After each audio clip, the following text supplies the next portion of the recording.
Hello everyone, welcome to Hitesh ji. Friends, इस video में हम सॉल्व करेंगे प्रिंसिपल्स ऑफ ऑर्गेनिक फार्मिंग का एग्जाम क्वेश्चन पेपर 2022 का एग्जाम क्वेश्चन पेपर है, जो कि 6 सेमेस्टर का है। सेमेस्टर टू सेमेस्टर आपका ये डिफर कर सकता है। तो चलिए शुरू करते हैं। Question number 1, the main objective of organic farming is. जो मेन ऑब्जेक्टिव है ऑर्गेनिक फार्मिंग का वो क्या है? Low quality food production, work with artificial system, maintain and increase soil fertility या इंक्रीजिंग पॉल्यूशन। ठीक है, तो मेन ऑब्जेक्टिव क्या है ऑर्गेनिक फार्मिंग का? कि सॉइल फर्टिलिटी को बनाए रखना। सो ऑप्शन नंबर सी क्या हो जाएगा? To maintain, increase and maintain soil fertility. Option number C, मिट्टी की उर्वरता को बनाए रखना एवं बढ़ाना। Then question number second, which of the following is included in the limitation of organic farming. इनमें से कौन है जो कि ऑर्गेनिक फार्मिंग की लिमिटेशन है? Maintain soil fertility, soil fertility को मेंटेन करना, increase the soil fertility, small land holding या अवॉइड पॉल्यूशन। पूछा क्या है कि कौन सी लिमिटेशन है। ठीक है, इसमें से कौन सी लिमिटेशन है? तो सॉइल फर्टिलिटी को इंक्रीज करना, या मेंटेन करना, ये दोनों तो मेन ऑब्जेक्टिव हैं किसके? ऑर्गेनिक फार्मिंग के। सो ऑप्शन नंबर सी यहाँ पर क्या हो जाएगा? Small land holding. ठीक है, ये इसका क्या है? ये एक लिमिटेशन है। स्मॉल लैंड होल्डिंग की वजह से जो ऑर्गेनिक फार्मिंग है वो बहुत अच्छे से नहीं हो पाती है। सो ऑप्शन नंबर यहाँ पर सी क्या हो जाएगा? करेक्ट, छोटी भूमि जोत। ठीक है। Then question number 3, the concept of organic agriculture were developed in early 1990s by. जो कॉन्सेप्ट है ऑर्गेनिक एग्रीकल्चर का वो बहुत मतलब 1990s में किसके द्वारा डेवलप किया गया? जॉनसन के द्वारा, एल्बर्ट हॉवर्ड के द्वारा, रिचर्ड के द्वारा या फेडरिक के द्वारा। ठीक है, तो concept of organic agriculture was developed in the early 1990s by Albert Howard. Option number B क्या हो जाएगा यहाँ पर? करेक्ट, एल्बर्ट हॉवर्ड द्वारा। Then question number 4, which state has been declared as organic state. कौन सा स्टेट है केरला में से, उत्तराखंड, सिक्किम या बोथ ए एंड बीबीसी, जो कि ऑर्गेनिक स्टेट डिक्लेयर्ड कर दिया गया है? ठीक है, तो लगभग सभी लोग जानते होंगे फर्स्ट कौन सा स्टेट है जो कि ऑर्गेनिक स्टेट डिक्लेयर किया गया? सिक्किम। ऑप्शन नंबर सी क्या हो जाएगा यहाँ पर? Correct. Then question number 5, organic agriculture should be based on living ecological system is a principle of health, care, fairness या इकोलॉजी। ठीक है, सो ऑर्गेनिक एग्रीकल्चर किस पर बेस्ड होता है? इकोलॉजी पर। इकोलॉजिकल प्रिंसिपल कौन सा? इकोलॉजी। ऑप्शन नंबर डी क्या हो जाएगा यहाँ पर? करेक्ट। ठीक है, और फ्रेंड्स अगर किसी के पास 23 का क्वेश्चन पेपर है, 2023 का क्वेश्चन पेपर, तो आप सेंड कर सकते हैं, बट आप जल्दी सेंड कीजिए क्योंकि परसों एग्जाम है बच्चों का। आप लोग क्या करते हैं, कल ही सेंड करेंगे, तो आज सेंड कीजिए तो हम आपको वीडियो बनाकर आप प्रोवाइड करा देंगे। Then question number 6, crop yield in organic farming when compare to conventional farming is less than the conventional, more than the conventional farming, both are equal या नन ऑफ दिस। तो बात करें अगर yield की, तो yield जो होती है ऑर्गेनिक फार्मिंग की वो कम होती है as compare to conventional farming. ठीक है, ईल्ड क्या होती है? कम होती है as compare to conventional farming. So option number A क्या हो जाएगा? Yield of organic farming is less than conventional. Conventional मतलब हो गया जो जनरल हम लोग फार्मिंग करते हैं। Question number 7, azolla bio fertilizer is mainly use in crop. जो एजोला बायो फर्टिलाइजर मेनली वो किस क्रॉप में यूज किया जाता है? ज्वार में, राइस पैडी में, मेज में या मिलेट्स में? काफ़ी बार मैंने ऑर्गेनिक पे तो वीडियो नहीं बनाया इससे पहले, बट और वीडियोस में मैंने सॉयल साइंस में या और भी वीडियोस है वहाँ पर बताया हुआ है कि जो बायो फर्टिलाइजर एजोला है वो किस में यूज़ करते हैं। तो आप लोग के लिए क्वेश्चन है, कमेंट कीजिएगा कि इसका सही आंसर क्या होगा। ठीक है, एजोला जो कि ईल्ड अप्रॉक्स 14 से 40% तक यूज़ करने पर ईल्ड भी बढ़ा देता है। ठीक है, तो वो ओनली फर्टिलाइजर है जो कि हम उस क्रॉप में यूज़ करते हैं। तो कमेंट कीजिएगा कि इसका सही आंसर क्या होगा, क्योंकि मैं काफ़ी बार बता चुका हूँ एजोला किस में यूज़ किया जाता है। Then question number 8, which of the following nitrification inhibitor. इनमें से कौन है जो कि एक न्यूट्रिफिकेशन इनहिबिटर है? ठीक है, न्यूट्रिफिकेशन को मतलब क्या करता है? इनहिबिट करता है, रोकता है। Neem cake, cotton cake, groundnut cake या मस्टर्ड केक। ठीक है, सॉइल साइंस में अक्सर हम लोग पढ़ते हैं न्यूट्रिफिकेशन इनहिबिटर क्या है, प्रमोटर क्या है। तो नीम केक जो है वो न्यूट्रिफिकेशन इनहिबिटर है। कभी कभी आपको नीम केक ना देखो और नाम पूछ सकता है न्यूट्रिफिकेशन इनहिबिटर के, तो और नाम भी आपको याद रखना है। जैसे आपका हो गया थायोयूरिया। ठीक है, इसे आप पोटैटो में बहुत बार यूज करते होंगे स्प्राउटिंग को रोकने के लिए। थायोयूरिया हो गया, एन सर्व। ठीक है, ये भी आपको अक्सर मिल जाएगा, एन सर्व हो गया, ऑक्सामाइड हो जाएगा। ठीक है, ये हमारे क्या है? न्यूट्रिफिकेशन इनहिबिटर है। तो ये आप लोग इनको याद कर लीजिएगा कौन कौन से थायोयूरिया, एन सर्व, ऑक्सामाइड। हो सकता है आपको चार तीन ऑप्शन दे दे, ऑल ऑफ दीज दे दे, या इसमें से कोई दूसरा दे दे, तो तीनों याद रखना जरूरी है। Question number 9, national centre of organic farming in India is located at.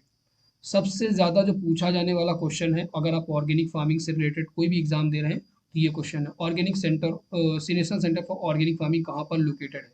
ठीक है, 100% आपके एग्जाम में आएगा भी, क्योंकि ये क्वेश्चन सीधा सीधा ऑर्गेनिक फार्मिंग से। तो ऑप्शन नंबर आपका ए क्या हो जाएगा, गाजियाबाद। ठीक है, कहाँ पर लोकेटेड है, गाजियाबाद में लोकेटेड है।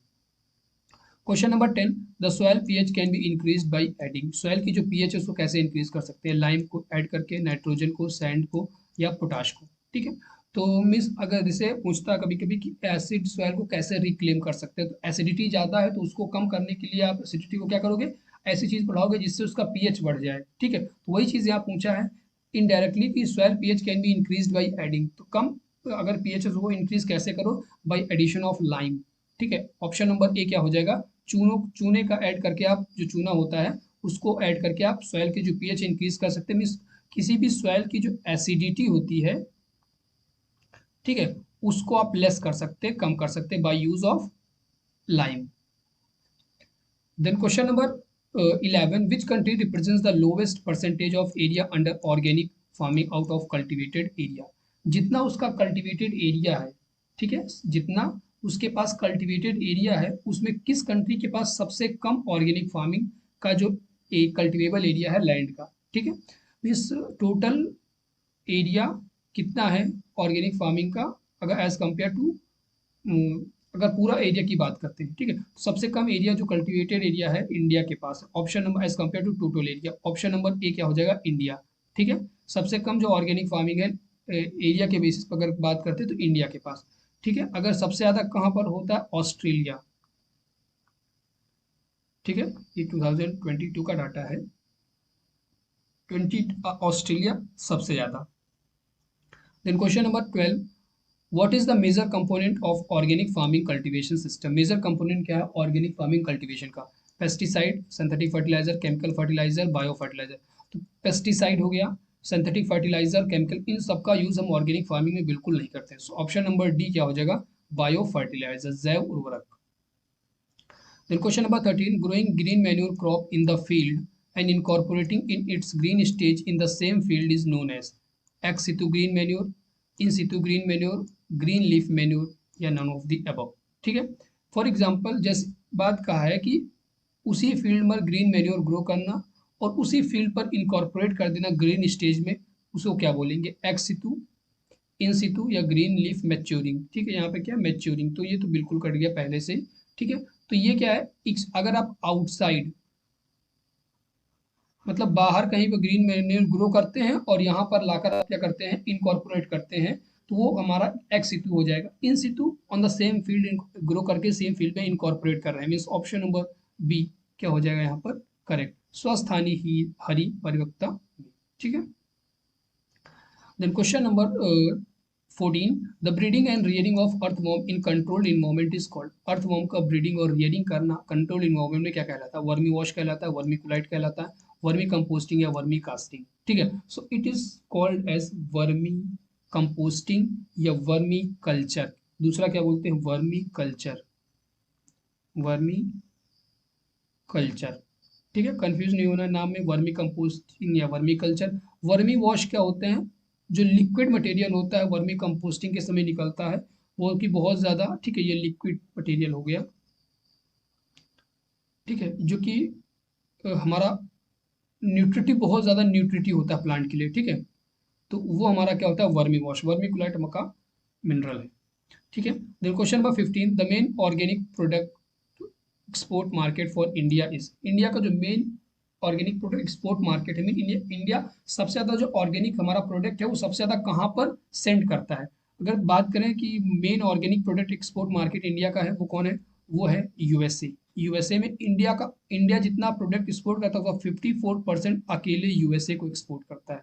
ठीक है, कितना, 54%, बहुत ज़्यादा परसेंटेज है। मतलब अगर इंडिया में जितनी सॉरी वर्ल्ड में जितनी कंट्रीज हैं उनमें 54% अपना जो ऑर्गेनिक प्रोडक्ट है इंडिया वो यूएसए को देता है। और बाकी जो अगर रेस्ट कंट्रीज में है तो रिमेनिंग प्रोडक्ट जो हमारा 46% है वो अदर कंट्रीज के पास है। Then question number 16, the main component of organic farming is give back to the country, give back to the nature, give back to the soil, none of the above. ठीक है, तो country को देना, nature को देना, या soil को देना, या none of the. So give back to the soil. Option number C क्या हो जाएगा, मिट्टी को वापस दे दो। क्योंकि ऑर्गेनिक फार्मिंग क्या है कि जो मिट्टी की फर्टिलिटी है, उर्वरकता है, उसको इंक्रीज करता है, क्योंकि केमिकल फर्टिलाइजर का हम बिल्कुल यूज नहीं करते हैं। सो ऑप्शन नंबर सी क्या हो जाएगा यहाँ पर correct. The key principle of organic farming are, organic farming के जो की प्रिंसिपल है वो क्या है, mixed farming, crop rotation, organic cycle, all of the above. ठीक है, so key principle organic farming is mixed farming, ठीक है, crop rotation, organic cycle, means option number D all of the above यहाँ पर क्या हो जाएगा, उपयुक्त सभी। Question number 18, the best way to identify the difference between organic and और नॉन ऑर्गेनिक फूड। ऑर्गेनिक और नॉन ऑर्गेनिक फूड में जो बेस्ट तरीके से हम डिफरेंस कर सकते हैं वो कैसे कर सकते हैं। Look at the organic level, organic level को देख करके, by squeeze test, by price, या नॉन ऑफ द अबव। देखिए, प्राइस के बेसिस पर तो हम बिल्कुल नहीं कर सकते, स्क्वीज टेस्ट के बेसिस पे नहीं करते। ऑर्गेनिक लेवल को देखकर हम पता लगा सकते हैं कि ये ऑर्गेनिक है, नॉन ऑर्गेनिक है। हो सकता है वहां पर भी हमारे साथ कुछ गलत हो जाए, मतलब नहीं हमको, क्योंकि अभी आजकल क्या हो रहा है कि ऑर्गेनिक नहीं है फिर भी वहां पर ऑर्गेनिक लेवल लगा सकते हैं। बट उसके अलावा हमारे पास कोई दूसरा रास्ता नहीं कि हम ऑर्गेनिक नॉन ऑर्गेनिक को देख, क्योंकि देख कर आप इजिली नहीं पता लगा सकते। अब उसके लिए बहुत ज़्यादा टेस्ट करना पड़ेगा, वो पॉसिबल नहीं होता है। तो ऑर्गेनिक लेवल से ही हम लोग पहचानते हैं। ऑप्शन नंबर ए क्या हो जाएगा यहाँ पर करेक्ट। ठीक है फ्रेंड्स, एक बात और, अगर आप ऑर्गेनिक फार्मिंग से रिलेटेड ही पढ़ते हैं तो उसके अलावा भी आप जैसे इंटीग्रेटेड फार्मिंग सिस्टम हो गया, सस्टेनेबल एग्रीकल्चर हो गया, उनको भी पढ़िए, क्योंकि ऑर्गेनिक फार्मिंग वो उन तीनों दोनों से रिलेट करता है। तो अगर आप तीनों और सस्टेनेबल, आईएफएस, इंटीग्रेटेड मॉडल्स ये सब पढ़ेंगे, उसके बाद आप ऑर्गेनिक फार्मिंग भी पढ़ेंगे, तो आपके जो क्वेश्चन है ज़्यादा से ज़्यादा कवर होंगे, क्योंकि उनके ऑलरेडी मैंने वीडियोस शायद बनाए हुए हैं यूट्यूब पर, एक बार आप देख लीजिएगा, जहाँ पर फार्मिंग सिस्टम से रिलेटेड है, तो वो लोग वो चीज़ें भी आप लोग एक बार ज़रूर देख लीजिए। ठीक है, then question number 19, which is the first state of India to adopt organic farming very well? Gujarat, Sikkim, Uttarakhand, Kerala. ठीक है, कौन सा स्टेट है फर्स्ट जो कि अडॉप्ट किया ऑर्गेनिक फार्मिंग। सो सबको पता होगा अप्रोक्सीमेट 99% लोगों को कि Sikkim was the first state who adopted organic farming very well. Option number B जो कि 100% ऑर्गेनिक डिक्लेयर्ड किया गया है। ठीक है, question number 20, which one of the green manure is used as bio fertilizer. कौन सा ग्रीन मैन्यूर है जो कि बायो फर्टिलाइजर के रूप में यूज किया जाता है। मेज, पैडी, सेस्बेनिया, या नॉन ऑफ द अबव। ठीक है, तो सेस्बेनिया रोस्टाटा, जिसे हम लोग हिंदी में क्या बोलते हैं, ढैचा, वो हमारा यूज किया जाता है ग्रीन मैन्यूर के रूप में। ठीक है, इसके और भी स्पीसीज होती है सेस्बेनिया रोस्टाटा, बट हम यहाँ पर एक बता रहे हैं। ठीक है, जो कि हमारा ग्रीन मैन्यूर के रूप में यूज किया जाता है, हरी खाद के रूप में। फ्रेंड्स, अगर आप कोई भी कम्पिटेटिव एग्जाम की प्रिपरेशन करें, हमसे पेड पीडीएफ परचेज कर सकते हैं, जिसके लिए आप कॉन्टैक्ट कर सकते हैं 7905601596। ठीक है, इस नंबर पर आप हमें कॉन्टैक्ट कर सकते हैं 7905601596 पर। और हमारा जो टेलीग्राम पेज है, चैनल है, उसको भी ज्वाइन कर सकते हैं, हितेश एजी के नाम से है। ठीक है, दो हैं, हितेश एजी और हितेश एजी डिस्कशन। वहाँ पर भी आपको अभी क्विज इस समय नहीं डाल पा रहा हूँ मैं, क्योंकि भी एग्जाम चल रहे हैं, तो उसके मैं जो भी चीज़ें होती है प्रोवाइड करता हूँ वहाँ पर। अगर आपको कोई कोई बच्चे व्हाट्सएप नहीं चलाते हैं तो उनको मैं टेलीग्राम पे रिकमेंड करता हूँ कि आप टेलीग्राम पे मैसेज कर सकते हैं। ठीक है, question number 21, usually green manuring crop increases yield. जो ग्रीन मैन्यूरिंग क्रॉप है वो कितने परसेंट तक ईल्ड इंक्रीज करती है। 10 to 15%, 20 to 25%, 30 to 50%, या 70 to 80%। ठीक है, तो यूजुअली जो ग्रीन मैन्योर होते हैं वो हमारा 30 से 50% तक जो हमारा प्रोडक्शन है, ठीक है, क्रॉप ईल्ड है, वो इंक्रीज कर देते हैं। सो ऑप्शन नंबर यहाँ पर आपका सी क्या हो जाएगा करेक्ट, 30 से 50%। डिफर कर सकता है, डिफरेंट डिफरेंट, वो कहीं पर 30 से 40 भी हो सकता है, कहीं पर 35 से 40 हो सकता है। तो अप्रोक्सीमेट जो एवरेज वैल्यूज हो रही है वो 30 से 50% तक आपका डिफर करता है। ठीक है, तो काफ़ी बच्चे कमेंट करने लगते हैं कि ये गलत है। हाँ, कभी कभी क्या होता है कि क्वेश्चन जल्दबाजी करने में गलत हो जाता है, तो काफ़ी बच्चे, और अच्छी बात है कि आप लोग क्वेश्चन को ध्यान से सुनते हैं कि ये क्वेश्चन गलत है, ये तो मैसेज भी करते हैं, और बहुत अच्छी बात है कि आप लोग गलत क्वेश्चन को पकड़ रहे हैं। जैसे कुछ बच्चे हैं, जैसे एक मैं नाम लेना चाहूँगा, एक लड़की है मानसी। ठीक है, वो अक्सर कोई क्वेश्चन गलत होता है तो वो पकड़ लेती है और क्वेश्चन को फिर वो कंफर्म करती है। तो अच्छी बात है कि ये जो लोग हैं अच्छे से देख रहे हैं वीडियो को और पढ़ रहे हैं, तभी क्वेश्चन जो गलत क्वेश्चन होता है उसको वो लोग एनालाइज कर पाते हैं कि हाँ ये क्वेश्चन गलत है। तो बहुत अच्छी बात है। और आप लोग बता सकते हैं अगर कोई भी क्वेश्चन गलत होता है आप कमेंट में बता सकते हैं, कोई वो नहीं है। अच्छी बात है कि आप लोग एटलीस्ट कुछ ना कुछ समझ रहे हैं कि क्वेश्चन गलत है। Question number 22, azolla and bio fertilizer increases the crop yield. ठीक है, एजोला बायो फर्टिलाइजर है, वो क्रॉप यील्ड को इंक्रीज करता है बाई 70%, 60%, 40 to 45% या 20%। ठीक है, तो एजोला बायो फर्टिलाइजर क्रॉप को कितने परसेंट तक इंक्रीज कर देता है यील्ड? सो बुक में आपको लिखा मिलेगा 14 से 40% अप्रोक्सीमेट, सभी बुक में लगभग लगभग 14 से 40% या किसी में 15 से 40% दिया है। तो एवरेज वैल्यू जो हमारा जाएगा वो 20% के आसपास। ठीक है, किसी किसी बुक में 25 to 30% भी दिया हुआ है। तो ऑप्शन नंबर डी के साथ जाएंगे, क्या हो जाएगा करेक्ट।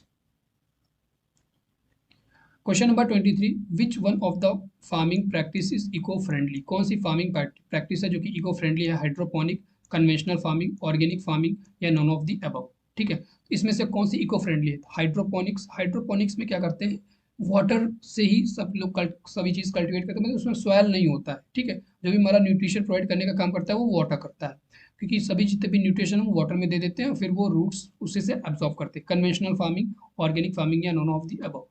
ऑप्शन नंबर सी क्या हो जाएगा, eco friendly farming practice organic farming है, ऑप्शन नंबर सी।